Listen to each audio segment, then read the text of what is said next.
All right, welcome to the 25th Annual Capital Conference, this year's version of the essay workshop presented by our two contest directors of social studies, Andy Bates, and current issues and events, Bradley Wilson.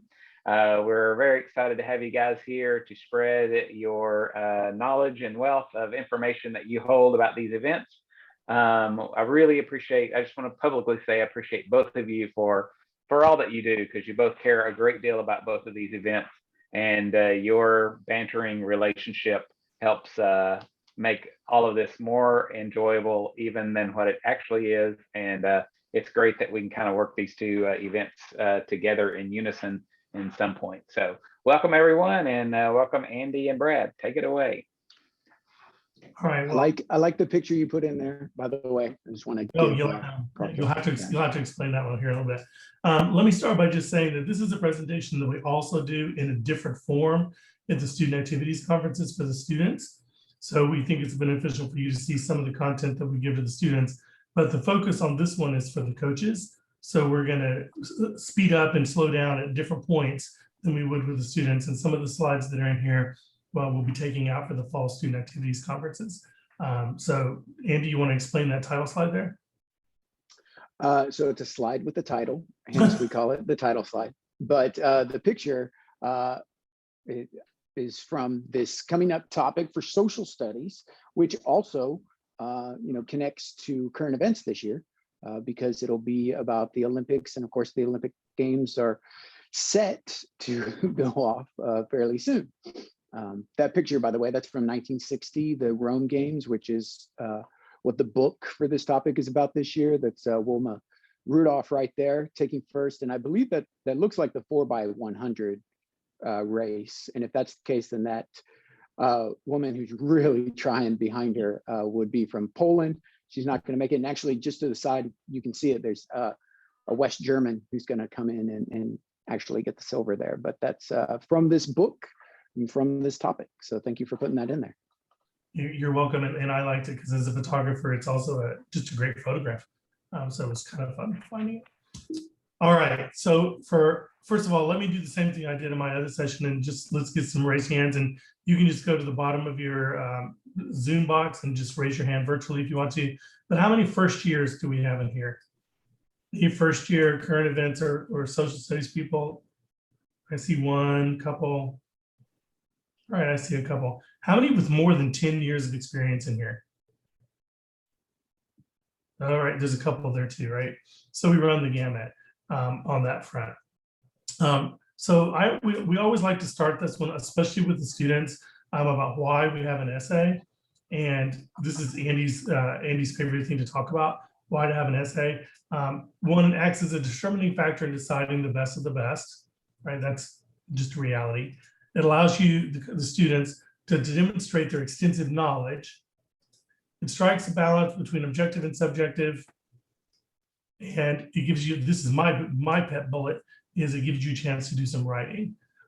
So I know Andy really likes to talk about the determining factor of the first bullet. So Andy, any thoughts? Well, it's the bare facts that if you don't have an essay, you got a bunch of ties.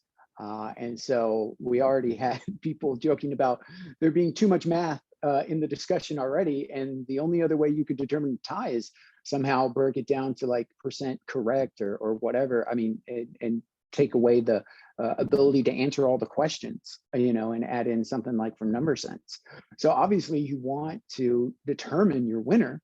And so you have to have it, but you don't want to determine it so arbitrarily. You want to put it into who knows the most, who can not just tell us some facts, which of course is what the objective really covers, who can tell us that they have breadth of knowledge, they have depth of knowledge. And that's what the essay does. And this past year, having actually gotten to read every single essay at State, which I had not had the pleasure to do before, it really does show that there's just inescapable truth that the best essays elevate the competitors from the rest who know a good deal but can't quite explain it because their knowledge is more superficial and not quite as in-depth. See, and this is why I do the slides, because I got that into 6 words. Did you really get it in there? Or 7 words or so. So, Again, he but I want got to the take, superficial level of it, and then I gave you the depth and the breadth. but what I want to add of it is the subjective piece of it, right? And everything that Andy said points to there has to be a subjective nature in order to break ties, right? And I love the essay. I like the essay because of what we're seeing at the college level, and quite frankly, and that is that the students can't write. And I'm very sincere when I say that they can't write. I work at a 4 university, and I had a student go up to the chalkboard this past semester and was unable to find the verb in a 3-word sentence. He was a junior in college and had made it through high school, graduated high school, made it into a 4-year college, was a junior in college, and literally there was a 3-word sentence on the board and he couldn't find and eventually sat down. I mean, he really had no idea what he was doing. So this writing, that last bullet, is something I really like to emphasize. Yes, it's subjective. We understand the problems of that, and we're going to talk a lot about that today. But it is a skill that I think all of us agree, something we need to push harder with our students, because it's what employers are telling us they need more of. So you can find the articles are out there, why Johnny can't write and why employers are mad. And that one's from 2013, but you could find one from 2019 and probably even 2020. Recruiters and companies are saying, send us a writing sample, and if you don't meet our standards for communication, we're not hiring you. College students often don't realize how important on-the-job writing is. My students are now telling me more and more and more that they're as part of the job application process, they're getting writing tests. Now, keep in mind that I work in a mass communication profession, so that's pretty natural. But even if they're going to work for a TV station as a photographer, part of the application process includes a writing test. So I'm hearing that more and more and more and more and more. So just keep in mind that's where we're coming from. And then let's talk a little bit about the process that we advise the students to go through when they are specifically looking at the essay. And just before we dive right into that, I just want to dovetail off of what the good doctor's talking about. I saw it firsthand, and this is some time ago, but still, it still is the case. Going through my master's process, you're talking about graduate level students, and there's a lot of peer reviewing happening. You share your work and you discuss it, and seeing some of the writing abilities, even at a graduate level, was rather shocking. And this is directly relating to social studies, because they were writing about social studies topics, history topics. That's what my master's was. And so it is a problem, and it's not just high school, college, it's beyond. So the better you can prepare yourself, the better you will be prepared for whatever you decide to go into. Agreed completely. And I challenge my students all the time, name one profession that doesn't include writing at some level, right? And they ultimately lose the battle on that one, right? Every profession involves writing at some level.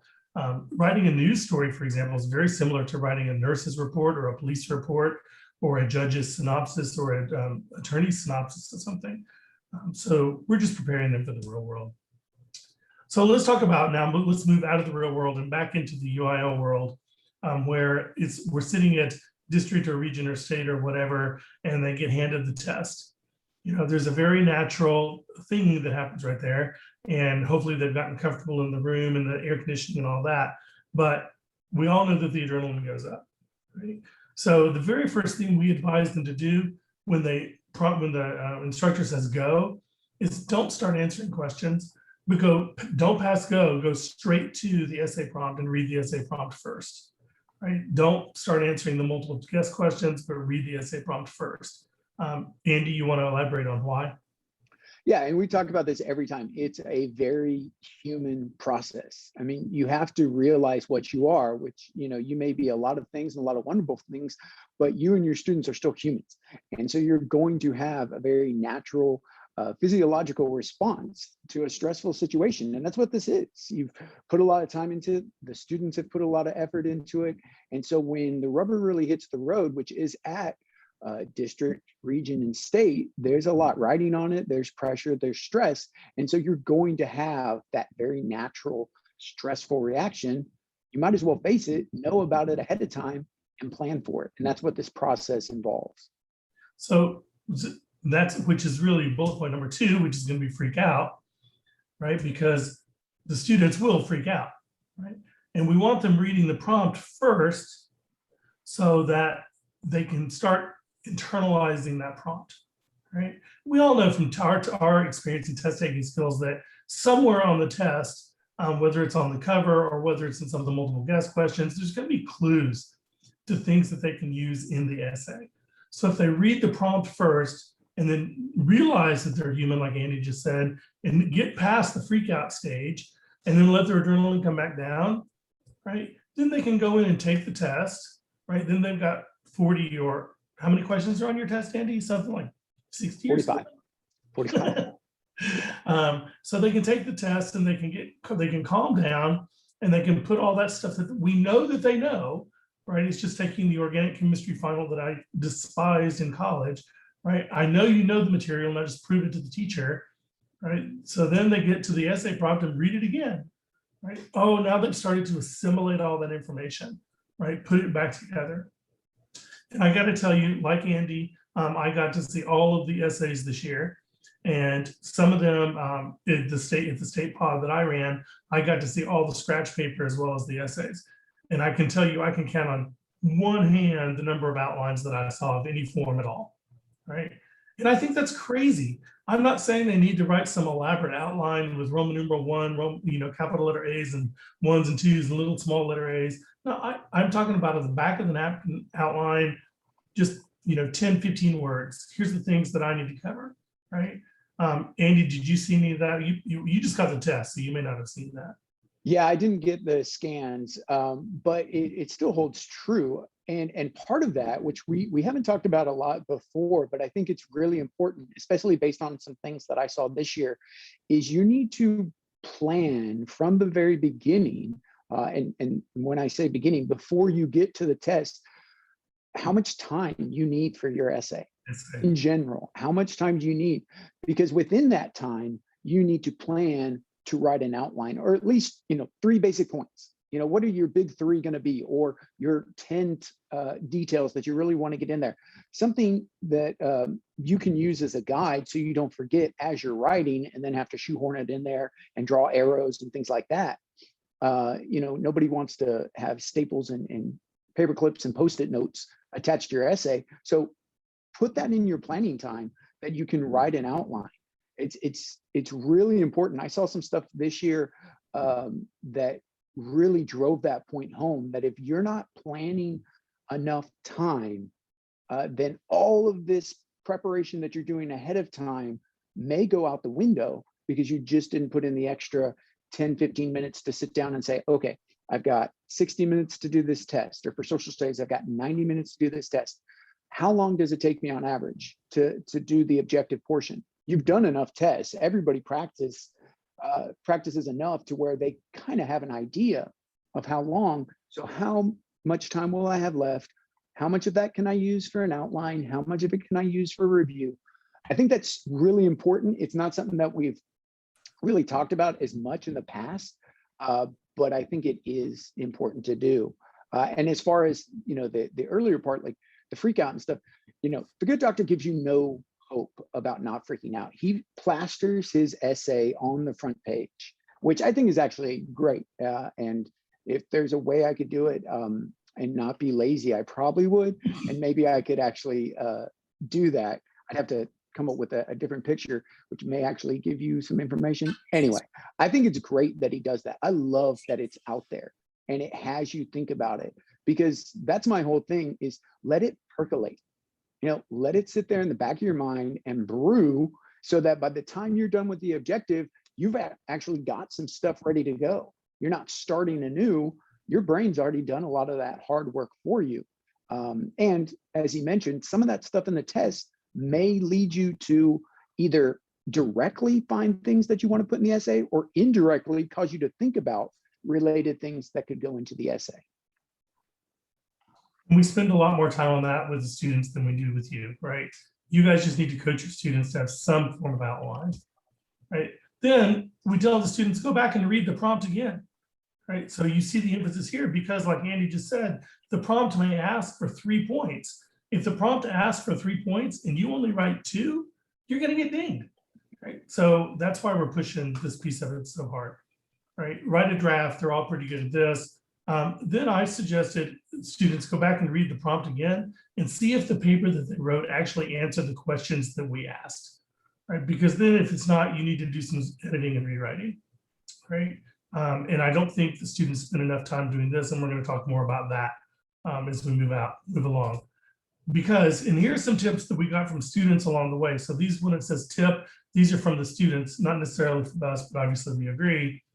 Back to the editing and rewriting, and like Andy just said, we don't want staples and scribbles and errors and whatever. Neatness does count. I mean, you're going to see that in our live example here in just a few minutes. It's just human nature, right? If the judges can't read the essay, if they have to pause and stop and what do they mean to say, they will have a hard time rewarding it. They're just naturally going to ding that.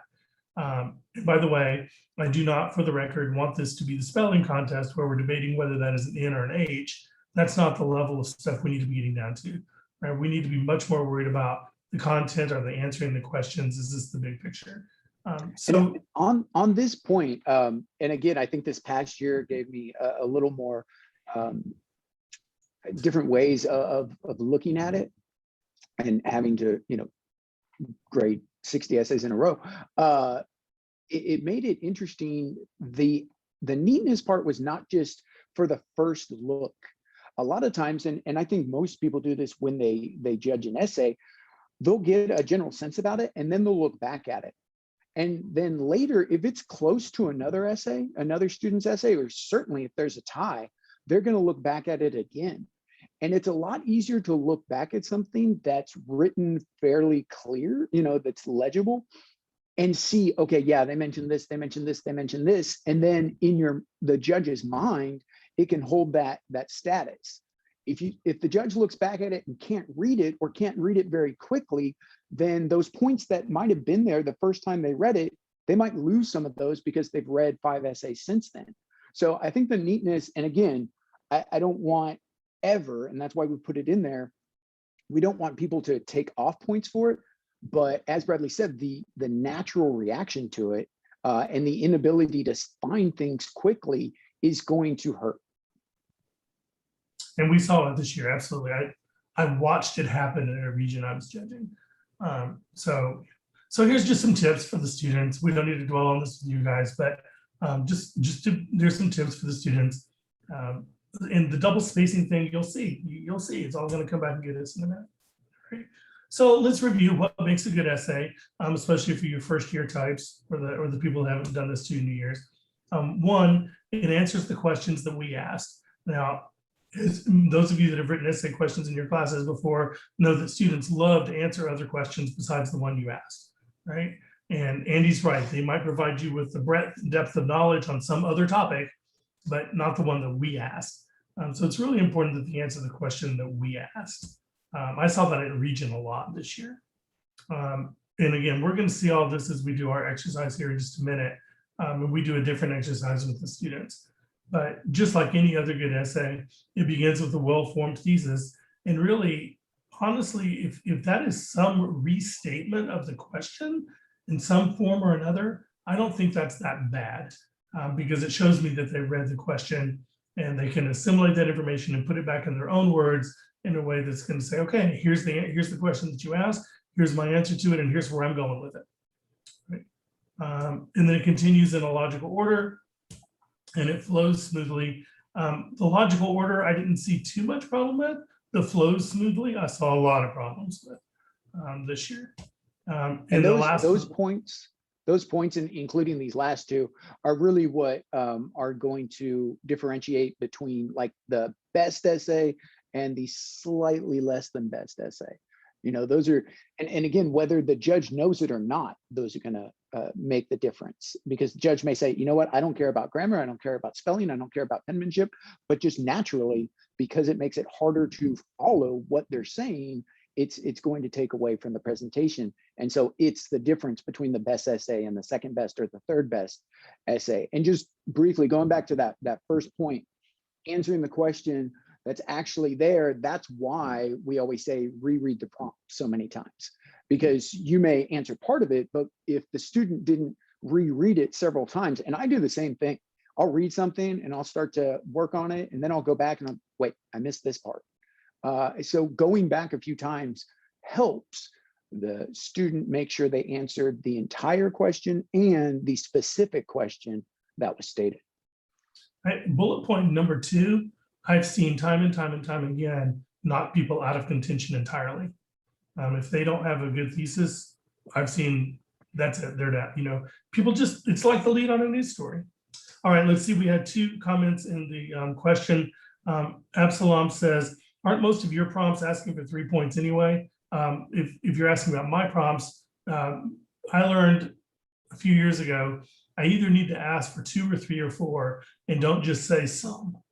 Discuss some ways of doing things, because then some people will discuss 1, some people will discuss 3, or whatever. So yeah, I do put a specific number in there now if I'm asking for specific something. I think in 3s, I think that's just something from like speech and from other stuff, it's just like 3 is the magic number. So I'm not looking for that, but it probably ends up happening that way, because just writing an essay prompt, it's going to look and flow better to me when I'm writing it if it asks for 3 different things. Doesn't mean it'll always happen, but it's generally in my questions that I'll ask for specifically 3 different areas to talk about for the overall topic.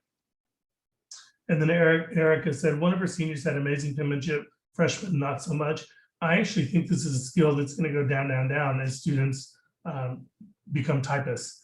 We just don't ask them to handwrite very much anymore. I had a student tell me last year, I think it was last year, couldn't have been last year before last, that the state was the first time that they'd handwritten anything. So I don't know how that happened, but who knows? Well, and I have some of the top essays here from state. So I'm like looking over them, because as I recall, and I'm trying to see if this is a correct recollection, the penmanship was actually pretty good on the top essays. And, whether I did it intentionally or not, it may have made a difference. All right, so here's another tip from some students. The essay may analyze and interpret, but should not attempt to editorialize. That's going to come back to Hannes in a minute. The very nature of expository writing requires the writer to enhance the reader's understanding of subject by analyzing its parts and interpreting its meaning. And then here's one referring to one of those bullet points from a student. Work on transitional or directional words. The essay should have a clear, organized, logical order, and information should flow from one idea to the next. And then 2 more student points. Make sure to have a thesis and to answer the question. No matter how much you wish it was about something else. I know there's that moment where you go, oh crap. All right, and then our last student tip here, examine the question in a variety of ways. And we're going to talk more about this as we talked about the rubric. Social, political, scientific, cultural, and economic, for example. That's where the 3 comes in sometimes as well. All right, so for those of you that are new, just to review, the current issues and events contest, 40 objective questions, an essay, and you've got 60 minutes to do it. The top score is the objective plus the essay for the individual. Team scores only deal with the objective piece of it. Andy, social studies? So social studies, 45 questions, so just a few more there. It's twice as good as current events, so we made the essay count for twice as much. It's, not twice as important, I'm not going to say that, but it's definitely 1.5 times as important. That's why you get 90 minutes instead of 60 minutes. But its history hasn't changed in years. Right, except for the constant debate over it that seems to be happening in current events every day, but to each their own. And then essay, 20 points. Yeah, 20 points, 90 minutes, like I said. And then it's the exact same thing all the way through. The only major difference, and this is an essay, but for any beginners out there, math comes back. Math is actually more significant in social studies because section 1 is 1 point, then 2 points, then 3 points for section 3. All right, then we've already said it, but the individual is the objective plus the essay, and the top 8 objective scores advanced to the essay round. So the good news for me and Andy and all the other judges out there is we only have to judge the top essays. And it says top 8, but I had 15 because of ties make it to the essay round in one category last year before last. I think it was year before last. So when it says 8, that's completely deceiving. It means the 8, including all of the ties, right? So Yeah, I didn't have a ton this year. I think the most I had was 10, but there was a couple with 9. So I was actually surprised I didn't have more, because usually it is more than 8. But this year I think maybe about 3 of the 6 did have 8 right on the nose. So let's just accent that point to make sure that we're all kind of clear on that point, right? Look at oh, let's see, I don't really have this one here. Who placed first in this category, in this competition right here? Who is an individual placed first? Anybody jump in? We got some answers there. I think Oh, someone said. Oh, okay, there we go. Okay, very okay. Someone said Tara. Right. Brittany would have done better, but her, conservatorship really threw off her essay writing. Right. So notice Brittany was in first place until the essay came along, right? And these, we're going to see this is going to come back and haunt us here, right? So I know you guys don't want to deal with math, but let's look at some math this year, because this is always fun. I like to compare what's the test any better or any worse than in past years. The objective score this year for current issues and events was 25.4. And Andy, yours was, did you do that one? Based on, if I did it right when I threw off the high and low, the average score was 13.45. On objective? Oh, objective, I did not do the average score, because that's a lot. So I did. That's math. Okay. We'll talk. Although I will say I love it when Bradley brings this stuff in, because even when I was a coach, I loved breaking this stuff down. I think it's very important. It lets you kind of know where everything is and the ebbs and flow of all of it. But no, I didn't have the objective part of it, just the essay. Well, and for some of you, it lets you know where your students compare, right? So you can use this slide and then go back and see how your students did. We're talking about the essay. And notice on a scale of 0 to 10, the average essay score was a 5.9. And you go, wow, that's kind of low. And so do I. But then you look at the averages over the past few years, and it's been 5.7, 6.3, 5.2, 4.7, 5.6. So it's really not out of line for that. What is, and this is me personally, what is the most disturbing is not that I don't have a 10. That doesn't surprise me at all. I don't think Andy had any 10s this year either. We had one 8.8, that was the high score across all classifications. But I had a person that made it to state and scored a 1 on the essay, right? And I always wonder, okay, why did that happen? And I'd like to look at that more. I did have, just on the objective part, I did have a low of 20 and a high of 78 across all 6. So that's almost exactly the same. Yeah, and then as far as the essays went, the low was a 2. There was actually a 2 and a 4, and then everything else was I think the next lowest one was a 7 or 8, and then the high was a 19, which was amazing. And there was actually several 18.5s. I don't know what the judge was thinking giving an 18.5, but it happened a couple times. So again, almost exactly the same when you account for the difference in the possible high scores there, right? So let's look, these are real numbers now. This is 2021, this year, right? I'll share a couple of hypotheses. One, I think that, for example, 6A is going to historically do better than 5A, 5A is going to do better than 4A, et cetera, because quite frankly, I said this in the other session, survival of the fittest, right? Those people have to work harder because there's more people competing for those slots in theory at a 6A school. And in a 1A school, 2A school, a lot of students are off doing other things. So they're doing speech and band and football and whatever, and current issues and events is just one of their things. Whereas at a 6A school, it may be their one thing, right? So I'm making a generalization and hypothesis there and kind of watching it over time. It's proven true for the last 5 years, not including last year, obviously.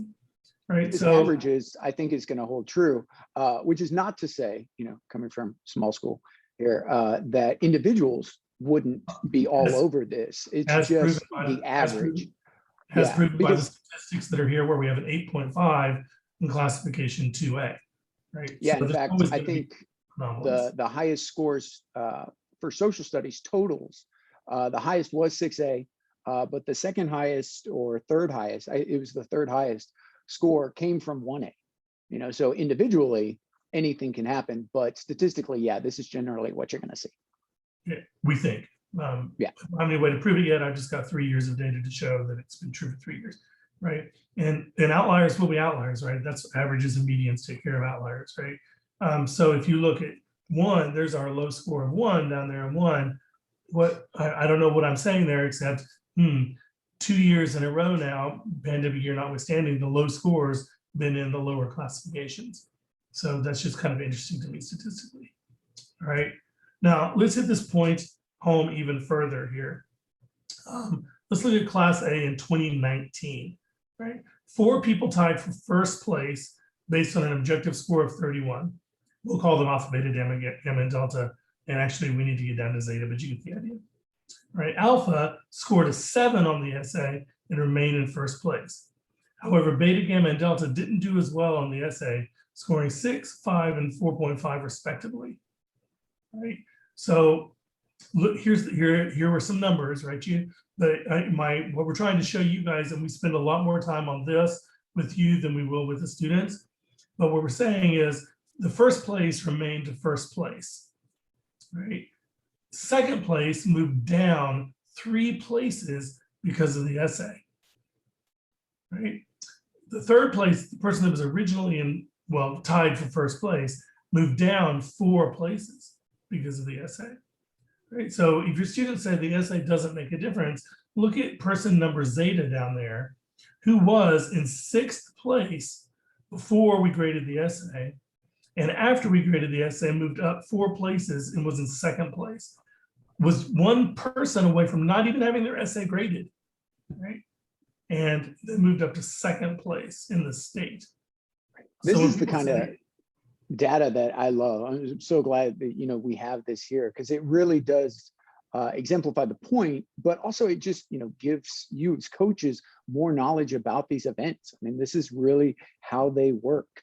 I would suggest that we use different names so that you're not triggering my compatriots here down on the Gulf Coast by naming them after hurricanes. But you got to get really pretty far down on the hurricane list to get to that. You mean like last year, right? When beta and delta came through my backyard. But yeah, this is it. This is exactly what we're talking about. And as subjective as the essay and a discussion about an essay can be, this is objective fact. This is how it actually happens. And that huge change that you can see between a 6th place objective score moving up to 2nd place at the state level, that happens a lot. I know, I think what you were saying still holds true. Generally, if you're the best person out there, you're probably going to be best at the essay.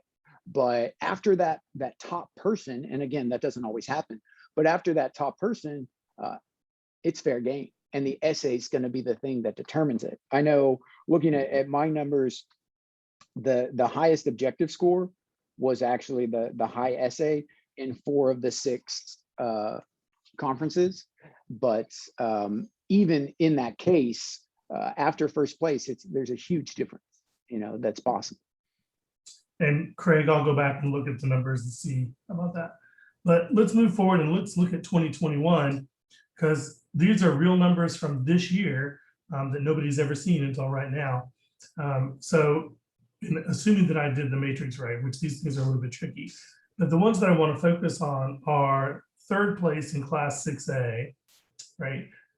Which that person moved up 4 places based on their essay score. Moved up 4 places, right?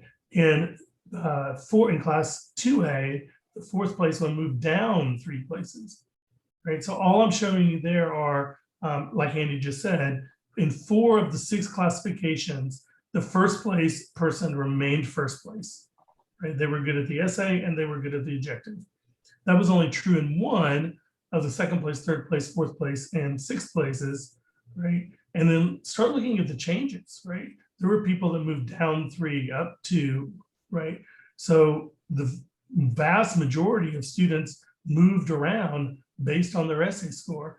So when people say the essay doesn't matter, it's like, no, in about 80% of cases, the essay makes a difference in the final place that the person has, right? So it does make a difference. It doesn't make quite as much difference at first place, but look at 2 of the first places in class 2A and class 5A. Both of those people moved up from third place to first place, right? So the essay does matter for reasons all other than pedagogically and all the good reasons that we want them to do an essay, right?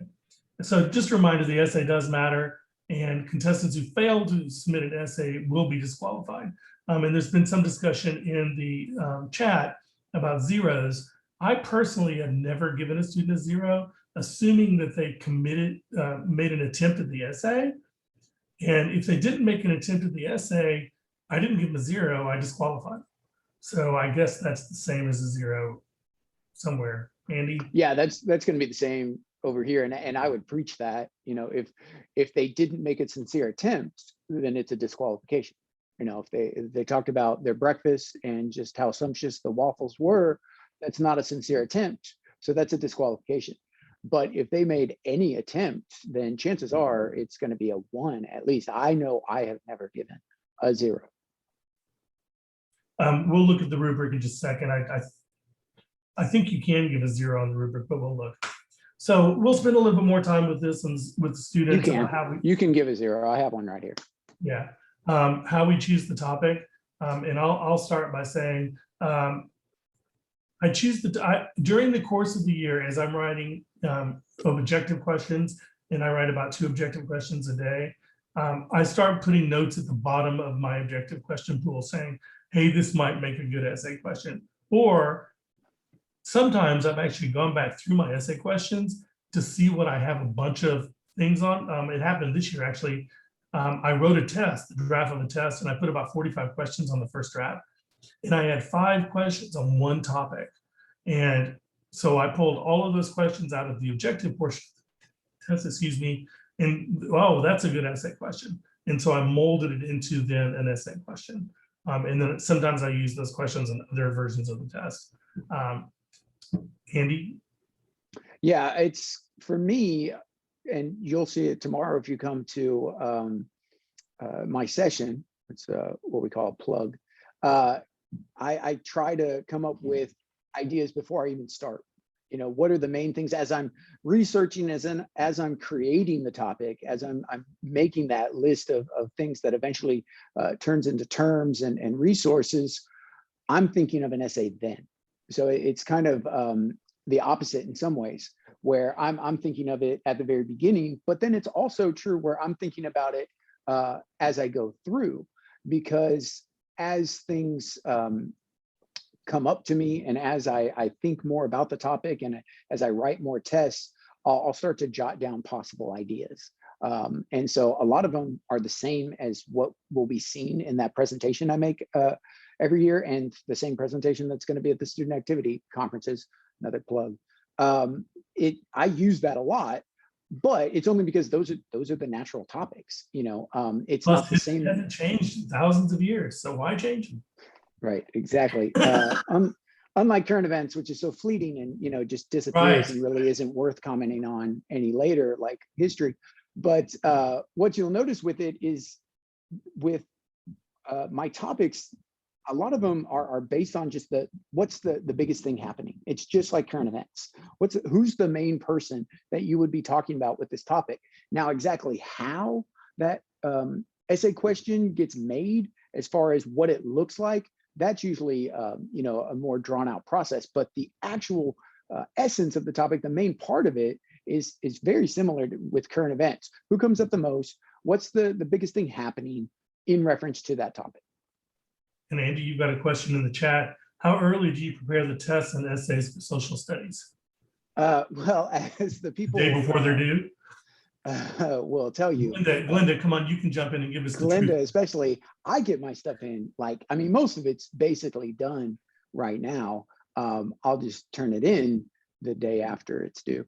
But as far as the actual essays, like I have a list of possible essays now. And again, it'll go into the presentation for tomorrow. But then as I go throughout the year, I'll keep writing those and I'll get more specific. So instead of a person's name next to it, I'll start to put this person in relation to their relationship with this other person or this other topic. So that I've been thinking about already for a while, and will continue to do that. But the actual essay itself, it probably is birthed in the 2 weeks of writing the actual test, because I do it last. So I'm thinking of it as I'm writing objective questions, and I'm going back and adding stuff to it. And sometimes I'll completely bail on what I thought the essay was going to be, because it's just not working the way I thought it would, and I don't think there's enough to write on it. So that usually develops very significantly as I'm writing each test. All right. Which means feedback is available. So if there's something that you're interested in, or something, possibilities for essays, you can throw that out on Twitter, and that actually could have an impact on the essays. So now that we've got 10 minutes left, let's get to the most important part, although we can go long. David always This is says only an hour. We only have an hour for this. David says hour-ish to 90 minutes. So I went 90 minutes last time. So let's look at the essay. I'm sorry for those people who had to sit through that. Yeah, no, it's good. Good stuff. Let's just remind people of the rubric. And the rubrics for social studies and current events, except for the point values, are almost exactly the same. So it doesn't matter whether we're looking at one or the other. It's just the point values for social studies are twice the point values for current events, right? So they look the same, they activate the same, and they feel the same, right? So a good essay opens with a declarative statement. Right? Here's our thesis. It's supported by substantial relevant information. And we even give you, Andy, what's your acronym for this one? Specs, which is, when you plan anything, when you're going to construct a building, anything, it has designs, or it has specifications. So it's a good way to teach your kids about what needs to go in there. They have to have the specs. They have to include the social, political, economic, and cultural aspects of a topic, and they have to cover those if they want to fully have that essay matured. So that's a good little acronym for you to throw out to your students there. And then notice that we put in those things. It interprets the facts without editorializing. The essay is well written with few grammar, spelling, punctuation errors, blah, blah, blah, blah, blah, right? So now we're going to kind of move into the section that we're going to emphasize for you guys as coaches and as people who are going to be judging the contest. Because if you haven't figured this out already, our judges are basically the coaches at almost all levels. If you're not judging at district, it's because you were in the wrong place and you didn't get asked probably to help judge, even if it's not this contest, it's something, right? So we're going to spend a pretty decent amount of time reminding people of how we really want the judging done. And that came from a question that somebody asked. In a 3-person judging panel, must every judge grade each essay? And the answer is yes. So let me back up a step here and say, there's this thing out there, a theory out there called groupthink. And Andy and I won't spend any time on talking about groupthink, but I watched it happen at a regional meet this summer where one person was reading the essays to everybody else, and it went something like this. Blah, blah, blah, blah, blah. Oh, that's a 4. Oh, let me read it to you. Okay, so and then he read the essay to everybody else, but he'd already slanted the grading process. And he did that for every single essay in the process. And I was judging another contest. It was really none of my business, but I kind of regret not jumping over there and saying, hey, why don't you guys do it this way?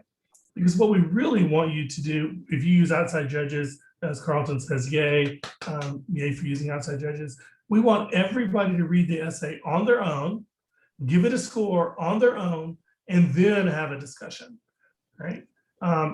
You'll see why as we go on. Well, and it doesn't even have to be as blatant as, oh, that's a 4. It can be just the intonation of your voice as you're reading it, if you're reading it to other people, or, when you first look at it, like, oh, sigh, or wow, anything positive or negative is going to have an impact on the other people, and it shouldn't.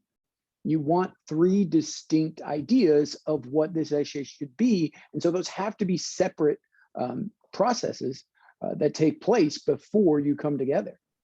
Right. So if you look at the way the rubric is here, this is a little bit of a challenge, but it says judge 1, judge 2, judge 3. And what I've been telling people to do is, yes, write your comments on the rubric, that's fine, but don't put your score on the rubric until you get back together, right? If you want to, if your region or your district or whatever wants you to use the rubric and wants you to write comments on there, that's fine. Go ahead and write your comments on there. And don't read the other people's comments if you can help it, but I know you're going to anyway, right? But just keep a separate piece of paper and write essay or contestant number 3, here's the score I gave them. Contestant number 13, here's the score I gave them. All right. And then when you get back together, compare notes on that piece of it. Right? And I would even advise, unless you're writing a short novella, with in-depth character development, like don't even write the comments until the end. I mean, obviously it can be a bit laborious to have to rewrite your comments on there, but most people are putting, pretty basic stuff. So write it down with your score and then put it on there so that each person is 100% isolated from your way of thinking. And I kind of disagree with that because I want more people to write more comments, and I want comments from 3 different people on that judges sheet. And I don't have No, time. and I definitely agree with that. It's just you need to put those comments on after. So when you put the final scores on, then you put your comments on.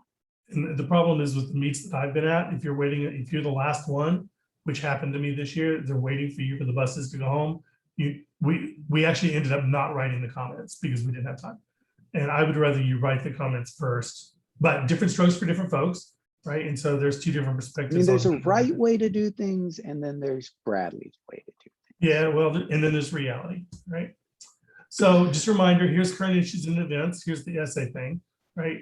For those of you that haven't seen some prompts, I'm going to kind of skip over these relatively quickly to just say, hey, you've got this presentation, it's online, you can go back and get it, or you can do screen captures, or I will be more than happy to get you some essay prompts if you want some samples, just to see what an essay prompt looks like.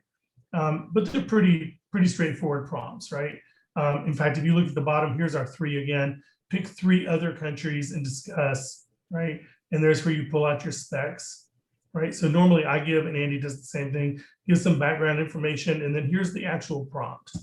Right? Here's another one from 2018, but in this case, pick 2 or 3, and that's the one I'll never do again, right? Pick 2 or 3 because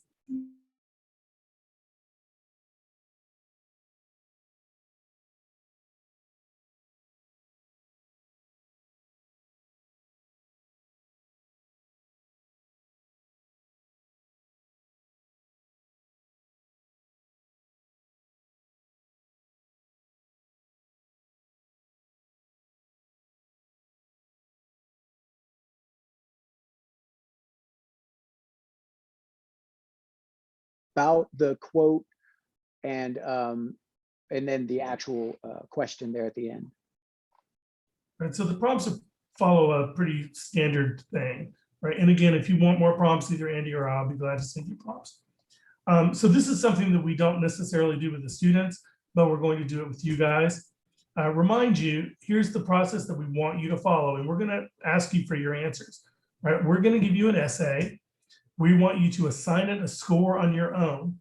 Now, if we were meeting in person, then we would get in groups of 3, and then we would have you review the essay, and then we would have you assign it as a score as a group, and then we would see where the numbers fell, right? But we're going to skip that piece of it. Which we do love doing when we actually get back to being in person. It's a great exercise, that really kind of caps off the discussion, because you get to see, put the practice in place and see how it shows basically everything we've been saying. And we've done it for 3 years, and it's worked every 3 years, right? All right, so here's a prompt from 2019. I'm skipping this one. This is the sample essay that we've used in the past. And I'm going to skip right over it because I'm going to go to the essay prompt from this year. So here's the state 2021 CI&E essay prompt. The statement from the White House on January 20th began, President Biden is sending a bill to Congress on day one to restore humanity and American values to our immigration system. But over the next few months, what happened along America's southern border, a border with Mexico, was frustrating for the Biden administration as well as state and local officials and seen as anything but humane by observers from both parties.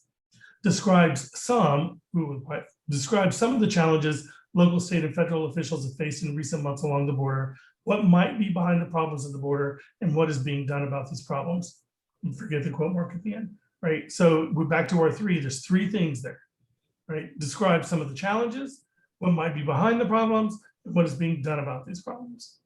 Now we're going to show you two different essays, and we're going to ask you to grade the essays, right? I'm not going to read them out loud to you, right? I'm going to leave them up there for a reasonable period of time, and then I'm going to move on, right? So if you don't read as fast, just play the game with us and we'll move on, right? So I'll show you the first essay. Here's the first essay's entire page, and then I'm going to show it to you in close-up so you can read it more easily. So here's the first essay for you to read. And here's the first bit of it so that you can read it. It's a little bit bigger on there. And so if you'll read the essay, and then I'll show you the second part of it. And after you've read the first and second parts, you're going to give it a score, 0 to 10.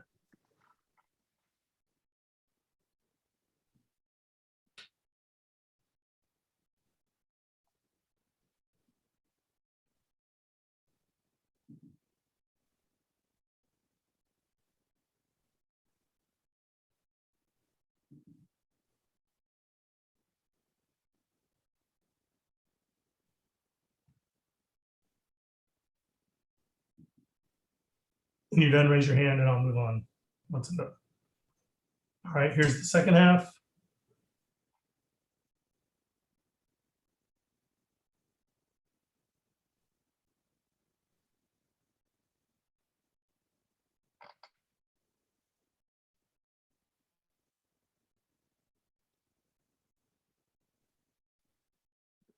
Raise your hand when you're done.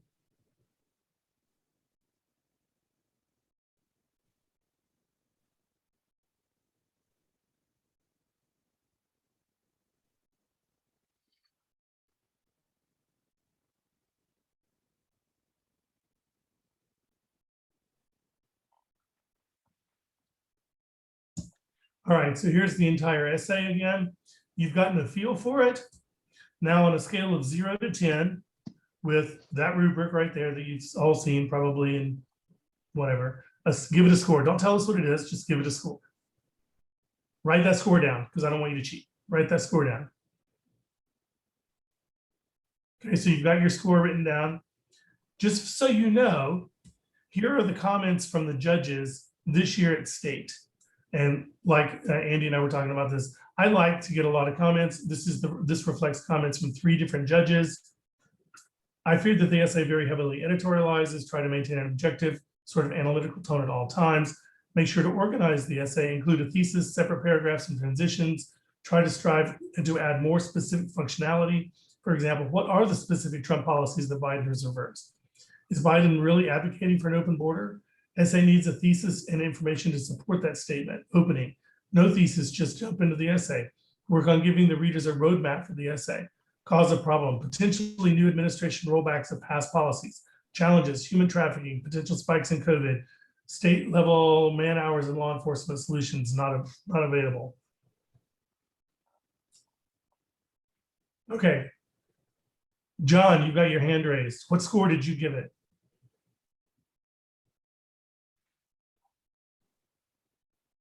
You can put it in the chat. Oh, you did.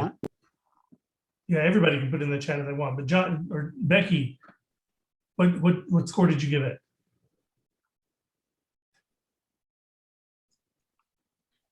I want to change it, but I wrote down 5 originally. Okay, Jimmy, what'd you give it? I gave it a 3. Erica, what'd you give it? 2.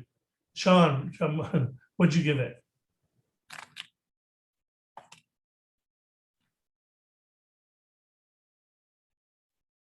I gave it a 3. 3.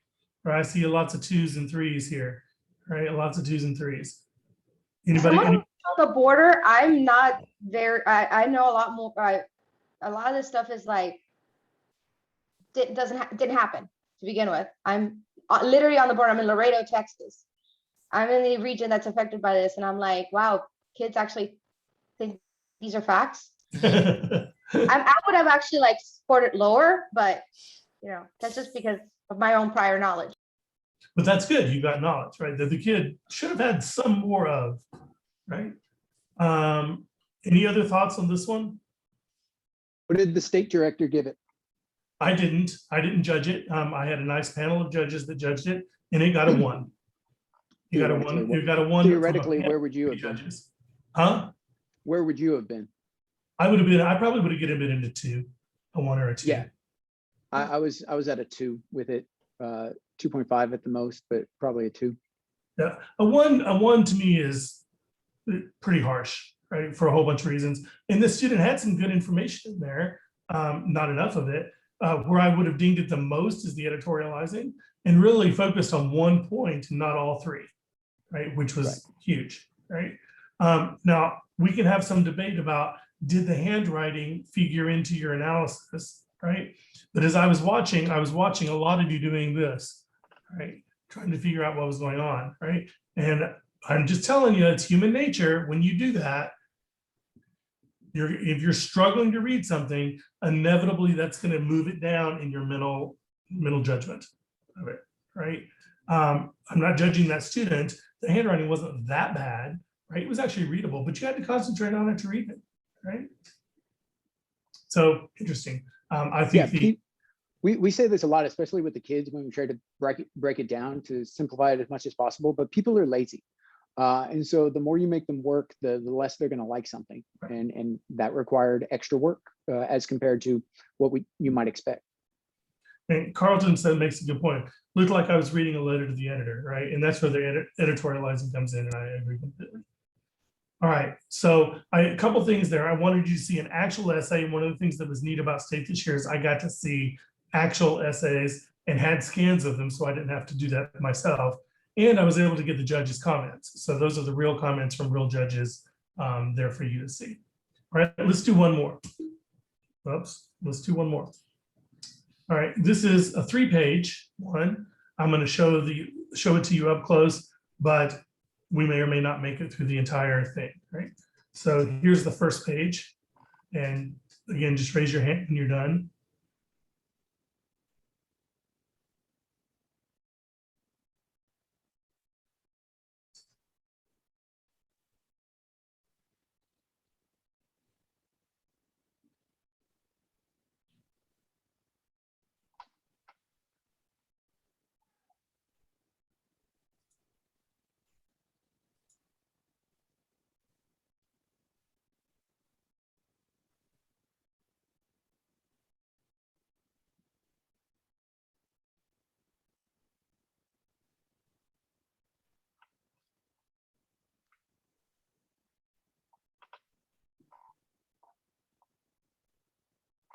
To processing migrants.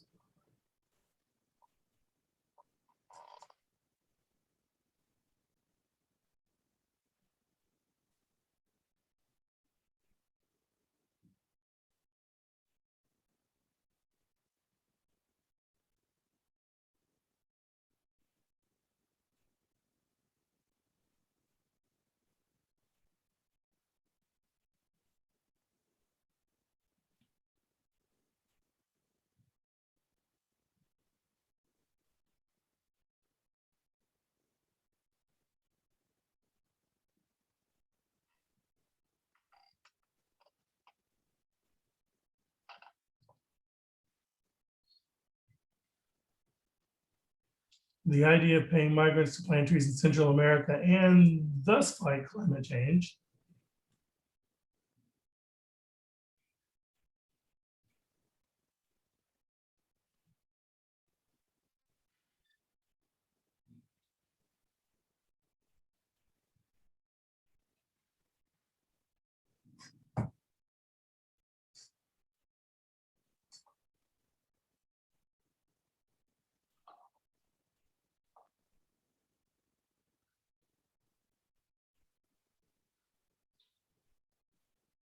All right, so you've got a feel for it.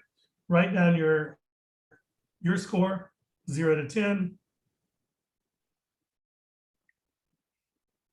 John, I'm going to come back to your point in a second. I think you have a good point. But hit some of those.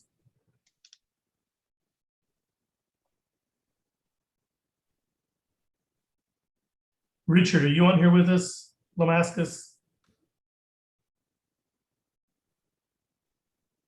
Yes, but I'm by phone. That's okay. I'm in Oklahoma City. Oh, you my went to mom's Oklahoma in the City and didn't stop by hospital. Wichita Falls? No, I had to kind of make a pretty quick trip. My mom got pneumonia, and I've been up to the hospital for 2 days with her. So I'm just kind of sitting here taking a break right this second. Are you that means you probably couldn't see that essay, so that's okay. Yes, that's unfortunate. It's okay. It's all right. All right, so I see some scores popping up in there, 8.5. Katie, what would you have given it? 8. Anybody Yes, else? but I'm an English teacher, so I think it's skewed to ask English teachers to look at these things. So, well, but unfortunately or unfortunately, a lot of English teachers are grading these essays, right? So when you say you're an English teacher, does that mean you jump to the grammar, spelling, punctuation stuff? No, one part of my job is preparing kids for essay-driven high-stake tests in high school. So, I think maybe it's a different mindset than it might be for this particular writing, which is what after listening to you today, there is a distinction between the kind of writing required for the high-stakes English prompts than it is this prompt, and Yes. it's a mind shift, and I'm not really sure that I'm there with the mind shift yet. Well, you gave it a pretty good score. So one of the arguments that I'm going to make, in keeping in line with what you just said, was, again, that's why we want 3 people independently judging these things. We all come in with our inherent biases. I come in with a journalistic bias. I want you to state up front what the answer to the question is and don't BS me, right? Because I don't have time for it, right? And if you don't do that, if you ramble on and him and haw and whatever, then I'm going to ding you, right? Just the nature of the beast. Hey, Brian, can I ask a question? Yeah. I scored an 8, and I come from the split as an English journalism background. Does that not that essay does not answer exactly where you are? I mean, it's not overwhelming over the top. It's not, I can see where it's not a 10 because there are a few mistakes and a few points lacking, but it's a really solid essay. Let's see what the judges said. Just watching you read it a lot faster than you read the first one. What the judges said was good writing. I appreciate this author writes with a little style. Say that nice quip to end the essay, right? That was good. The essay is well written with a sound basis and facts. Each paragraph is given by a logical analysis. My only quibble is that the essay ignores some major factors in the current crisis, the number of children crossing and the conditions in Central America that are driving the situation, which I agree is weak, right? That was one of the 3 points, and that person didn't hit that strong, right? There was a couple other comments in here. Yeah, agreed. Okay, so we all come from different perspectives. Andy, what'd you give it? I was right on the edge of a 7 or an 8 because of kind of that same point you just brought up from the judge's comment. Did it fully answer the essay prompt in all aspects? So that kind of brought it down a little bit in my mind. I'd have to look at it more clearly and closely to decide, but I was definitely somewhere between a 7 and an 8. And I would have given it, not that it matters, but I would have given it an 8. It scored an 8.8 at state. It was the high scoring essay at state, and 1 9 and 2 8s. I think is how that one played out, or something in there if you do the math on that, right? So that gives you the range of what our judges this year thought was a 1, what our judges this year thought was the best essay in the state. Does that help? Does that help? Especially people like Katie, they're looking for something. Does it help to see some of that kind of stuff? Robert, thumbs up. Thank you. Well, I can tell you that in the English side, when we are preparing kids for high stake tests, one of the techniques we use to prepare them is we have them score essays. We do calibrating of scoring of essays. I mean, it's excellent for the kids. Yeah, it's excellent for the judges as well. Agreed. And that's what this is. This is calibration. That's a big part of why we do this. Now, part of it, and I think, there were some comments in the chat that at least got close to this, is you really have to look at the rubric. It's kind of like reading the prompt. You don't just want to read the prompt once and then I got it. There's a lot of information on there. So you want to go back to that rubric, before you read it and then after you read it. And certainly if there's a tie, you want to go back to it again, maybe, because there is so much there. And on the previous one, the essay that got the 1, when I looked at it, that's why I was thinking like a 2.5, is that it didn't display no understanding of the prompt. They obviously knew what the prompt was asking. It's just there was a lot of editorializing. They fixated on one thing over the others. So when you look at the essay, you have to compare it to the prompt, not just your idea of what you think should have been asked or what you think should have been written. So we got a couple things, and I want to address one, and specifically, we had this essay come up, we had this question come up in essay grading. Are the 3 judges supposed to come up with the exact same consensus grade? And the answer is yes. Ultimately, you have to give it a grade, right? We want Jimmy, Robert, and Richard. If Jimmy gave it a 7 and Richard gave it a 9 and Katie gave it a 6, we want you to, okay, I gave it a 6 and here's why. And I gave it a 7 and here's why. And I gave it an 8 and here's why. And then, okay, well, Richard, oh yeah, Katie, that's a really good point. So yeah, maybe I was a little bit too high with that. So yeah, I'll go back down to a 7. Katie's, yeah, well, I was probably, that's what we want to happen, right? We want you to come up with that consensus, but we want you to start with a defensible number. Because if we didn't want that, we would just say average the 3. And it Right. specifically says don't do that, because you want those numbers to be your starting point. And that's why we want them to be completely isolated, completely separate, so that they're clean numbers from the start. And then you bring in those points, because someone, like we just talked about, you got to read that prompt a number of times. This is an entire essay. So what you're thinking of, someone else might have focused on something, another point that then becomes salient to you when they mention it, but you kind of glossed over in your first assessment. So that's why we don't say just have an average. We want this to happen. It's your 15th essay and you're getting jaded, whereas it was the first essay for the other person, right? That makes a difference. Honestly, if they write in colored ink, I'm a big one for that, right? Oh my God, that I don't like it when they write in colored ink. I mean, we just have these biases, right? And now there's Becky asked this question. I thought it was good. Are we not doing whole numbers anymore for essay scores? Yes, we're doing whole numbers. In fact, those of you that have studied rubric methodology, you have to use a whole number in order for the rubric to be valid, right? Now, Andy may have different feelings on that. And nowhere in the rules does it say you have to use a whole number, as far as I know. But really, your number should be, your first number should be a whole number. Now, then reality comes into play, and you may end up compromising and having an 8.5, or you need to break a tie and you need an 8.4 or something like that. That's fine, right? But when you do the initial number, really, it should be a whole number. And the part where you get 0.5s, which again, I agree that it's best to just have the whole numbers. I personally use 0.5s a lot just because it is comparative. It's best to just have whole numbers.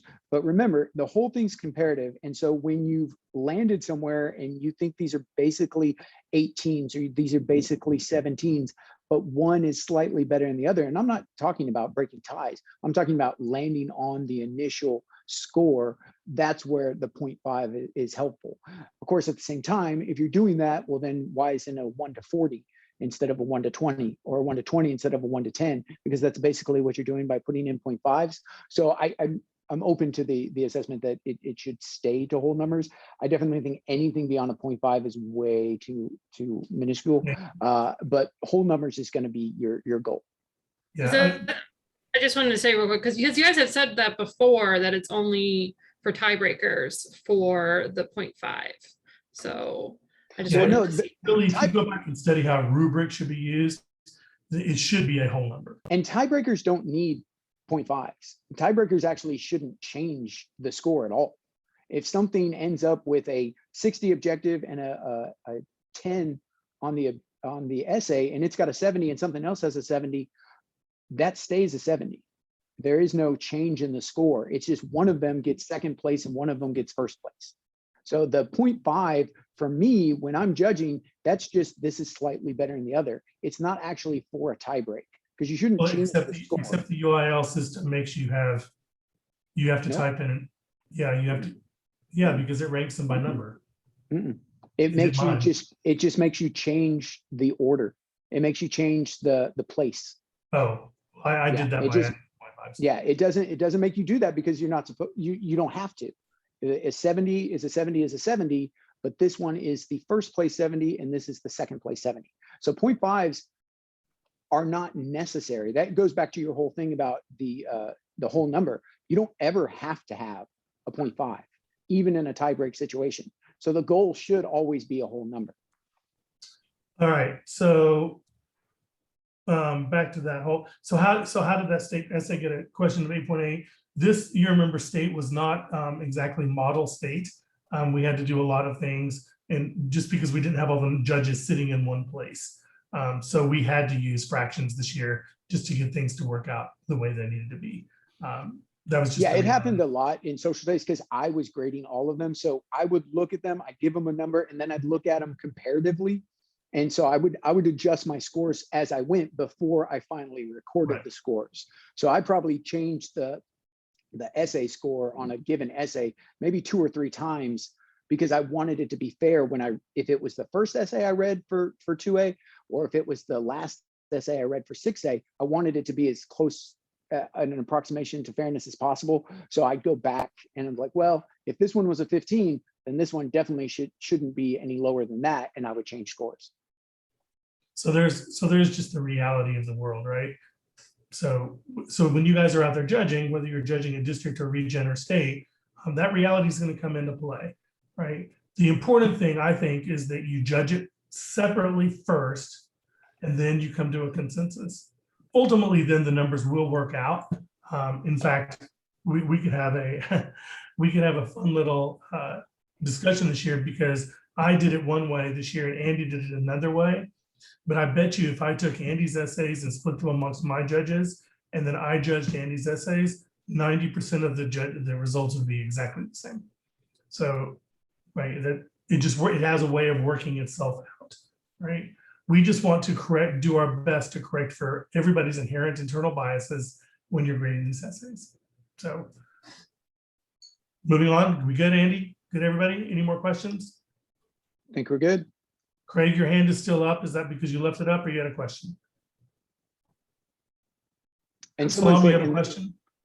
Someone put in the chat, I- why wouldn't you just go to the next number? And again, that goes back to the comparative thing. If one was a 15 and then I had a 16, I may have, I'm comparing all 8 or all 10 or all 12 of the essays. So that's why just going to the next number wouldn't work, because there may be another essay that already had that number, and then I'd have to bump and so on and so forth. Sorry about that.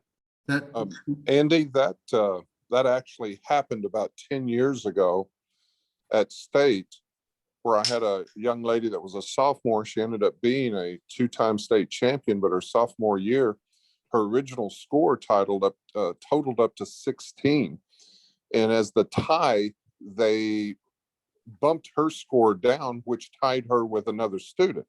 Then they compared those 2 essays. Anyway, it went from a 16, 15, 13, 12. Right. And so her total score ended up being 12, moved her from 2nd place to 6th place. And it was just because they kept changing the scores when they would bump her score down. Which is why or you they could don't have bumped another change up. scores. Yeah. Exactly. And you can compare essays. It may not have made a difference, but if it's a 16 essay, in my opinion, it's a 16 essay. Now, it may not be as good as something else that you gave a similar score to. However, that is definitely the issue you get into when you start manipulating numbers. Right. And you and I both have seen that for many years. So yeah. Thank you. Absalom, you had a question? well, I just was trying to comment because with your rubric, you have those score ranges. And so that's why when I'm looking at the rubric, I look at where does this fit in that range? And I have given 0.5 in the past, but I always wonder, would I go to the next number instead of just giving it a 0.5? And so I typically, unless it really blows me away, I don't go to the next range or to the next number within that range. I just So keep it. let's also if be it's a real. 5, I keep it a 5. This, Even if later I see there's another 5, I still just keep it that way. and let's Because it didn't deserve a 6. let's be real about this rubric. This really isn't a rubric, right? And you're well, that's what you're really saying here. It's not really a rubric. It's a check sheet, right? We have some guidance here that says whatever. A real rubric would have rows and columns, and you would fill in the rows and the columns, and there would be no ambiguity for the points, right? You would have Right. you would add up these things and you would get a whole number, right? And there would be no 0.5s, but you'd be able to justify it because, like on this one, there would be probably 5 or 6 rows and 3 or 4 columns, and it'd be pretty hard. I tried to actually do the math to see if you could get it to be out of 10, and I couldn't do it because there's too many points in there. If you look at the rubric, we're ready. It opens with a declarative statement, thesis, doesn't provide shopping. There's too many rows in order to be able to get columns out of 10, unless you just. If you gave 0.5s, then you but if you did there, 0.5s, right? because then you'd be Or double the points to 20. right, because that's basically what you do. And someday, if we ever move to online grading, we may have to do that, right? We may have to have boxes that you check, and it'll end up being a whole number. All right. So does Andy tell us that we can use 0.5s? You can. There's Not gonna nothing get upset? explicitly against it. There's I nothing think in the rules that say you the can't. goal should be a whole number because it's easier to wrap your brain around. It's easier to compare. It doesn't make people feel like, oh, I lost by 0.5 instead of 1. There's a lot of reasons to have a whole number as the goal, but no, there's nothing explicitly against it. I definitely would advise against anything that breaks it down more than a 0.5. But again, there's nothing against that. Yeah, the reality, yeah, okay. If you go study rubric methodology, there's a whole body of academic work about why you should use whole numbers in there. So just go look up why should I use whole numbers in rubrics. Yeah, and you really get into like a rabbit hole if you start to break it down any smaller than that. I from personal experience several years back, do remember a state contest where the difference between 1st and 5th place was less than 2 points. Because it was like an 80.4 is an 80.6 is an 87, it was just these kind of ridiculous differences there. And so I think whole number should be the goal, but there's nothing that explicitly says you can't have 0.5s or even smaller. All right, so we're almost out of time here, and I like William's comment, 21st century time online grading. We agree, we're working on it, right? It is something that is in the works. So closing thoughts here. This is what we give to the students. We advise them on all this stuff. And then our final closing thought is the theme that you've seen here. The essay matters, the essay matters, the essay matters. Before we get into any closing questions that you've got, I want to make sure that you've got our contact information. There's Andy's email and his Twitter account, and my email and my Twitter account. This is my personal Twitter account. You can follow UIL CI&E on Twitter as well, as I mentioned in my other session. The Current Issues and Events has its own Twitter account, and I try to put up a question a day or an idea a day on that Twitter account. But that said, whoops, I just lost my screen. And definitely watch those Twitter accounts. I know for me, sometimes I'll put up stuff as I'm reading or as I'm researching or even as I'm working on a test that is, I feel is salient, and it may be an essay topic. I may put that up there or a reference to it. So that really is a kind of behind the curtain look at what we're thinking about or how we're thinking or what we think is important comes out through Twitter sometimes. Becky asks, any news on in-person or competitions or continued changes to the wildcard entry? Every conversation that I've had so far has been, we're going to return to normal next year. So, but I remind everybody that normal is what we were 3 years ago. So it's been a while since we've been normal. So we get it. But yeah, we're supposed to be returning to normal. Normal is whatever. Yes, and we have student activity conferences that are tentatively planned for in-person participation. And of course, that's going to be the fall. So by the spring, the plan is, because a lot of stuff can happen. But the plan is, yeah, get back to that and wild cards and everything else. So I will be glad to put my email address in the chat. The answer to this presentation, yes, I will send a version of it to Glenda when we finish here. I was actually tweaking it right before the thing. So Glenda, okay, I'll send it to you and you can put it up on the website. And then Craig asked, should we be trying to ensure a district meets that essays are not only be graded by judges who are not affiliated with the school? Ooh, yes, you should be trying to do that. You should be, you should be, but I'll tell you, I can't tell you how many times I've had to judge, journalism contests at my own district meet. Now, I also feel it's not, practicality is relative, but I feel in a lot of the situations I've seen, it's not really practical to have someone outside of it at the district level and still have someone who knows what they're talking about enough to grade that in a way that you want it done. Yeah, you can always find 3 random people or 1 person if you're really in a pinch to grade something, but are their opinions really the ones that you want to base this on? So sometimes you just have to hope that people have the integrity that they generally do in UIL and have them do the job because they're going to do the best job. And ultimately that's what you want. and don't take this anywhere the wrong way, but I think it's harder at region. I just think it's harder at region to get independent people who work because for a whole bunch of reasons. But so if you're a regional director or work with your academic coordinators, by all means volunteer to judge a region and maybe volunteer to judge at somebody else's region, right? That's where we can all do real good. Is if one of you says, hey, I'm going to judge this region over here, hopefully that other region over there will reciprocate, hey, we'll send you a judge for your region. I think that was kind of the silver lining this year is we may have had some of the best judging we've had because a lot of regions were forced to get outside people and districts as well were forced to because they weren't in person. And so now you can bring everybody in. They don't physically have to be there. And because of that, it opened it up. I know in our region, I ran our meet and we had to get outside people. And in comparison to years past, it was a little faster. It was, more uniform. And so that was interestingly a silver lining. Idea and ponder it one step further. What have we learned through the pandemic? Is it possible for judging this year and in years going forward to have judges that aren't on site at the regional level? I will tell you, my biggest challenge as a state pod person was getting them scanned in a way that they were readable. And what I found was this little tool right here, my cell phone that you can't see. There's some amazing apps out there for scanning stuff that were quite frankly better than the flatbed scanning that it was across campus.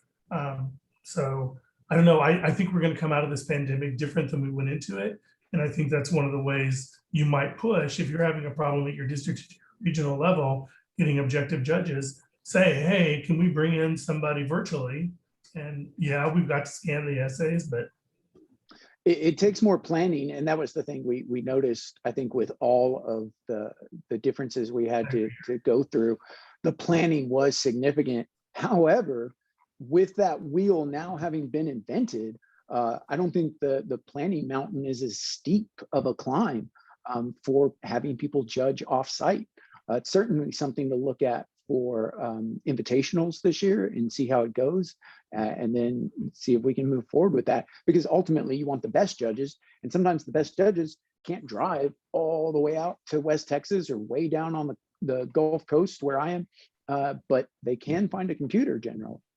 And like me, I can't continue to take, especially with now the regions are all condensed and districts are condensed as well. I can't continue to take days off work, but I've got a lot of time during my day where I could judge stuff. So yeah, I think that's going to be interesting. And Eric, I completely agree with you. My phone. And it was there, right? I didn't have to walk over across campus to do it. I could just- I have a huge campus. So for district, I would have had to go from where they stuck me in my pod all the way across my campus to the library and get that monstrosity of work in the library. And I was like, shoot, there's a scanner here. Click, click, click. I scanned my kids' essays, submitted them, and we did the same thing for region. We went to a different school, same district, well, same tech, well, here in Laredo, Alexander hosted region. And we went there and same thing. We just used our phones to scan instead of having to go hunt down a scanner. And it was David so will- much faster. David will tell you, not all regions went that smoothly. It was smooth. Everything was smooth. We survived. That's the main We thing. survived, that's right. Yay. Thanks for everyone who had a hand in that and making that happen. Well, thank you guys for your great presentation today. It's very informative. It's always entertaining. I appreciate all that you both do and all that you do, all you coaches do. I recognize a lot of your faces and your names, and that's not always the case for a lot of events, but it's because you're so involved and you do a lot of stuff. So great stuff. I appreciate it.